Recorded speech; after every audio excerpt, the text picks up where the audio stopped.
হযরত শাহ সুফি সৈয়দ মোহাম্মদ হাসান শাহ বগদাদী রাদিয়াল্লাহু আনহু এর 25তম পবিত্র বার্ষিক ওরস মোবারক অনুষ্ঠিত হয়েছে।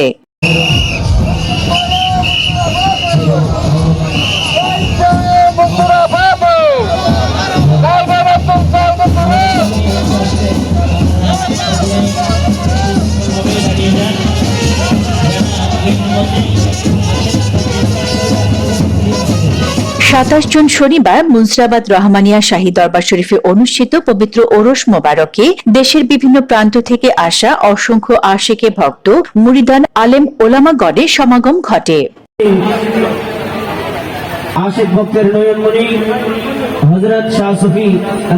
এতে তশরিফ পেশ করেন দরবারের সাজ্জাদানশীল পীর সাহেব আলহাজ মোহাম্মদ সাইদুর রহমান শাহ মাজাদ্দাদিয়া। উক্ত ওরস মুবারকে দিনব্যাপী ধারাবাহিক নানান কর্মসূচির মধ্যে খতমে কোরআন, মিলাদ মাহফিল, কিয়াম, জিকির আসগার, হামদ নাদ, সেমা কাওয়ালি মাহফিলের আয়োজন করা হয়। আঞ্জুমানে মুহিব্বানে শাহ রহমানিয়া বাংলাদেশ কর্তৃক আয়োজিত আজকে এই হযরত রাওয়া মুশকিল কুশা হানাফিল্লাহ বাকাবিল্লাহ হযরত সৈয়দ হাসান শাহ আল বগদাদী কেবলা কাবার 25তম ওরস শরীফ উদযাপন আলহামদুলিল্লাহ প্রতি বছরের ন্যায় আমরা এবছরও জাঁকজমক সম্পূর্ণভাবে সকল ভক্ত আশেক মুরিদানদের নিয়ে আমরা প্রতি বছর এই ওরস সম্পূর্ণ করে থাকি। এবারও তার ব্যতিক্রম নয়। প্রতি বছরই ওরস পরিচালনার আমাদের কর্মসূচি থাকে সকাল থেকে নিয়ে, যেমন কোরআনের তেলাওয়াত, বারবি শরীফ, বিয়ারবি শরীফ হবে। বিভিন্ন ভক্ত আশেক মুরিদানরা দূর দূরান্ত থেকে, বাংলাদেশের 64 জেলা থেকে জুলুস সহকারে বাবাজানের এই ওরস শরীফের মধ্যে শরীক শামিল হয়। আঞ্জুমানে মুহিব্বানে শাহ রহমানিয়া বাংলাদেশ কর্তৃক আয়োজিত ওরস মুবারকের কর্মসূচি নিয়ে আলোচনা করেন কমিটির সাধারণ সম্পাদক হাজী মোহাম্মদ সোহেল রেজা। হচ্ছে যে বাবাজান কেবলার নিশান স্বরূপ অলৌকিক পাথর, যেটা আমাদের প্রাণপ্রিয় মুর্শিদ কেবলা হযরত সৈয়দ হাসান শাহ আল বগদাদী কেবলা কাবা রুহানি ফয়েজ প্রাপ্ত আলহাজ মোহাম্মদ সাইদুর রহমান শাহ মান্তাজিলুল আলীকে নিশান স্বরূপ এটা ওনাকে দিয়েছেন।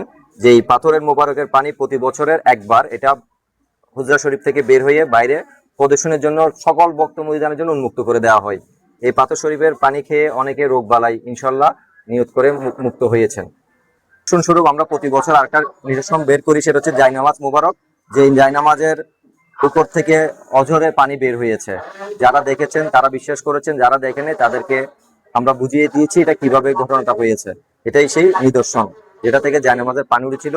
হযরত সৈয়দ হাসান শাহ আল বগদাদী এটার উপর উঠে বসেছিল। সাথে উপস্থিত ছিলেন প্রধান উপদেষ্টা আসাদুল ইসলাম রহিম, উপদেষ্টা মুজিবুর রহমান, আব্দুর রাজাক দুলাল, সভাপতি আলহাজ আয়ুব সদাকর, সহ সভাপতি জাবেদ, ওয়াহিদ, এনাম, জাহিদু, তৌহিদ, ইকবাল, হাসান, তারেক ও মান্নান। সব শেষে মুনাজাত এবং তাবারক বিতরণের মাধ্যমে ওরস মুবারকের আনুষ্ঠানিকতা শেষ হয়।